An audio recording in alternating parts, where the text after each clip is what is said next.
মদিনায় এক লোক ছিল, নাম তার ইসমাইল। বাইরে থেকে তাকে দেখে মনে হতো সে খুব সাধারণ একজন মানুষ, ফাটা কাপড় পরে, মাথা নিচু করে চলে, বেশি কথা বলে না। কিন্তু পুরো শহরই জানত, সে অত্যন্ত সৎ একজন মানুষ। একদিন মসজিদে সদাকা সংগ্রহ করা হচ্ছিল। সবাই খুশি মনে দান দিচ্ছে, কেউ স্বর্ণের দুল, কেউ রূপার মুদ্রা, কেউ খেজুর ভর্তি বস্তা। কিন্তু ইসমাইল দাঁড়িয়ে নীরবে সব দেখছিল, তার হাতে দানের মতো কিছুই ছিল না। বাড়িতে তার খাবারও ছিল খুব সামান্য।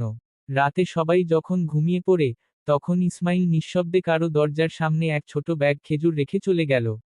দ্বিতীয় দিন সকালেই শহরে খবর ছড়িয়ে গেল, কে যেন রাতে দরিদ্র লোকদের জন্য খাবার রেখে যায়। সবাই খুঁজতে লাগলো, কিন্তু কেউ ধরতে পারল না।